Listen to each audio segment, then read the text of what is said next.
ചോറ്റാനിക്കര ക്ഷേത്രവുമായി ബന്ധപ്പെട്ട് ഏറ്റവും പ്രധാനപ്പെട്ട ഒരു ഉത്സവമാണ് മകംതൊഴൽ എന്നുള്ളത്. അത് ആയിരക്കണക്കിന് വരുന്ന ഭക്തജനങ്ങൾ ചോറ്റാനിക്കര മകംതൊഴലുമായി ബന്ധപ്പെട്ട് ചോറ്റാനിക്കരയിൽ വന്നു ചേരാറുണ്ട്. നിരവധി ഉത്സവങ്ങൾ ചോറ്റാനിക്കരയുമായി ബന്ധപ്പെട്ട് വന്നു ചേരാറുണ്ട്. ശബരിമല സന്ദർഭത്തിൽ വലിയൊരു ഉത്സവ പരിപാടി ഇവിടെ നടന്നു. അതിനുശേഷം വരുന്നതാണ് ഈ വരുന്ന മാർച്ച് മാസം 2-ാം തീയതിയാണ് മകംതൊഴൽ നടക്കുന്നത്. കേരളത്തിന്റെ വിവിധ മേഖലകളിൽ നിന്നുള്ള വിശ്വാസികൾ ഇവിടെ എത്തിച്ചേരാറുണ്ട്. കേരളത്തിൽ നിന്ന് മാത്രമല്ല, കേരളത്തിൽ നിന്ന് വെളിയിൽ നിന്ന് വരെ മകംതൊഴലുമായി ബന്ധപ്പെട്ടുകൊണ്ട് വിശ്വാസികൾ എത്തിച്ചേരുമ്പോൾ ഏറ്റവും കൂടുതലായി വന്നു ചേരുന്നത് സ്ത്രീകളാണ് ഈ പരിപാടിയിൽ വന്നു ചേരുന്നത്. അതുകൊണ്ട് തന്നെ വലിയ ജനത്തിരക്ക് അനുഭവപ്പെടും. അതുമായി ബന്ധപ്പെട്ട് ഈ ഉത്സവാഘോഷം ഭംഗിയാക്കുന്നതിന് വേണ്ടി ജില്ലാ കളക്ടർ പ്രത്യേകം യോഗം ചേർന്നു. കളക്ടറുടെ ക്യാമ്പ് ഹൗസിൽ വിവിധ മേഖലകളിലുള്ള ഉദ്യോഗസ്ഥന്മാരെ വിളിച്ചു ചേർത്ത് മകംതൊഴലുമായി ബന്ധപ്പെട്ടുകൊണ്ട് സ്വീകരിക്കേണ്ട നടപടികൾ അവിടെ തീരുമാനിക്കപ്പെടുകയുണ്ടായി. കഴിഞ്ഞ ദിവസം ജില്ലാ കളക്ടർ നേരിട്ട് ഇവിടെ ചോറ്റാനിക്കര ക്ഷേത്രം സന്ദർശിച്ചു. ഇതുമായി ബന്ധപ്പെട്ട് വരുന്ന പ്രദേശങ്ങൾ സന്ദർശിച്ചു.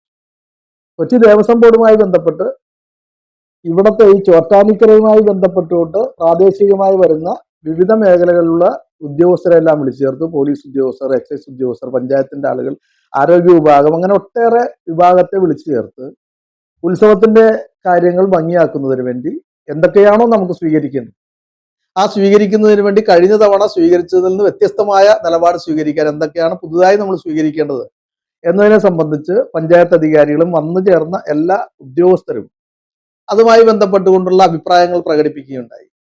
കൊച്ചി ദേവസ്വം ബോർഡിന്റെ 2 മെമ്പർമാർ, സുരേഷ് ബാബു എന്ന ഞാനും അഡ്വക്കേറ്റ് അജയനും, അതുപോലെ കമ്മീഷണർ, സെക്രട്ടറി, ഡെപ്യൂട്ടി കമ്മീഷണർ തുടങ്ങിയ ദേവസ്വം ബോർഡിന്റെ പ്രധാനപ്പെട്ട ഒരു വിഭാഗം ഈ യോഗത്തിൽ പങ്കെടുക്കുകയുണ്ടായി. ഇവിടെ വന്നു ചേർന്ന മുഴുവൻ അഭിപ്രായങ്ങളും ക്രോഡീകരിച്ചുകൊണ്ട് എങ്ങനെയാണ് ഇത്തവണത്തെ മകംതൊഴൽ ഭംഗിയാക്കാൻ വേണ്ടി കഴിയുന്നതിനെ സംബന്ധിച്ച് നല്ല ചർച്ചയും തീരുമാനങ്ങളും എല്ലാം എടുക്കുകയുണ്ടായി. ഏറ്റവും പ്രധാനപ്പെട്ടത് ഇതിന്റെ ക്രൗഡ്, ജനത്തിരക്ക് നമുക്ക് എങ്ങനെ അത് പരിഹരിക്കാൻ കഴിയും, തടസ്സങ്ങളില്ലാതെ കൊണ്ടുപോകാൻ കഴിയുന്നതിനെ സംബന്ധിച്ചാണ് ഒരു പ്രധാനപ്പെട്ട ചർച്ച ഉയർന്നു വന്നത്. അവിടെ പുറമേ നിന്ന് വരുന്ന വാഹനങ്ങൾ പാർക്ക് ചെയ്യുന്നതിന് വേണ്ടി ഉള്ള സൗകര്യങ്ങൾ ഈ പ്രദേശത്തുള്ള ചോറ്റാനിക്കര ക്ഷേത്രത്തിന്റെ ചുറ്റുപാടുമുള്ള ഗ്രൗണ്ടുകൾ, അത് പ്രൈവറ്റ് വ്യക്തികളുടെ, പ്രൈവറ്റ് വിദ്യാലയങ്ങളുടെ, ഇതെല്ലാ ഗ്രൗണ്ടുകളും ഇതിനുവേണ്ടി ഉപയോഗപ്പെടുത്താൻ കഴിയാവുന്ന തരത്തിലുള്ള സംവിധാനം നമ്മൾ ആലോചിച്ചിട്ടുണ്ട്. അതുപോലെ തന്നെ സുരക്ഷ ഉറപ്പാക്കുന്നതിന് വേണ്ടി കേരള പോലീസിന്റെ വിവിധ മേഖലകളിൽ സ്ത്രീകളാണ് കൂടുതൽ വരുന്നത് എന്നുള്ളത് കൊണ്ട് തന്നെ വനിതാ പോലീസിനെ കൂടുതലായി വിന്യസിക്കാൻ കഴിയാവുന്ന സംവിധാനങ്ങൾ ആലോചിച്ചിട്ടുണ്ട്. കുടിവെള്ളം അത് വിവിധ രൂപത്തിൽ എല്ലാ പ്രദേശത്തും വെക്കാൻ കഴിയാവുന്ന സംവിധാനം ആലോചിച്ചിട്ടുണ്ട്. അതുപോലെ എക്സിറ്റ്, പുറത്തേക്ക് പോകാനുള്ള വഴി ഇപ്പോൾ നിലവിലുള്ളതിനേക്കാൾ കൂടുതൽ നമുക്ക് എങ്ങനെ സംഘടിപ്പിക്കാൻ കഴിയും, തിരക്കൊഴിവാക്കാൻ, അതടക്കമുള്ള കാര്യങ്ങൾ നമുക്ക് നല്ല നിലയിൽ കൊണ്ടുപോകാൻ വേണ്ടിയുള്ള വലിയ സംവിധാനങ്ങൾ ഒരുക്കുന്നതിന് വേണ്ടി കൊച്ചിൻ ദേവസ്വം ബോർഡും ഇവിടുത്തെ ഉപദേശക സമിതി, വളരെ ആത്മാർത്ഥതയോടെ പ്രവർത്തിക്കുന്ന ഉപദേശക സമിതിയാണ് ഇവിടെ ഉള്ളത്. അവരുടെ എല്ലാ സഹായത്തോടെ നമ്മുടെ സമൂഹത്തിലെ മുഴുവൻ ബഹുജനങ്ങളെയും കൂട്ടിച്ചേർത്തുകൊണ്ട്, വിവിധ സംഘടനകളെ കൂട്ടിച്ചേർത്തുകൊണ്ട് ഇക്കൊല്ലത്തെ മകംതൊഴൽ ഉത്സവം വളരെ ഭംഗിയാക്കുന്നതിന് വേണ്ടിയുള്ള സംവിധാനങ്ങൾ ഞാൻ ആദ്യം പറഞ്ഞതുപോലെ എല്ലാവരും ചേർന്ന് നടത്തുന്നതിന് വേണ്ടി തീരുമാനിക്കപ്പെട്ട ഒരു സന്ദർഭത്തിലാണ് വരാൻ പോകുന്ന വിശ്വപ്രസിദ്ധമായ മകംതൊഴൽ. അത് ഒരു ചരിത്ര സംഭവമായി മാറാൻ വേണ്ടി പോവുകയാണ്. ആ ചരിത്ര സംഭവത്തിന്റെ ഭാഗമാകാൻ കഴിയുന്നു എന്നുള്ളതാണ് കൊച്ചിൻ ദേവസ്വം ബോർഡ് മെമ്പർ എന്ന നിലയിൽ എനിക്ക് കൂടി നിങ്ങളോട് അഭ്യർത്ഥിക്കാനുള്ളത്. എല്ലാവരുടെയും സഹായ സഹകരണങ്ങൾ നമുക്കുണ്ടാവണം.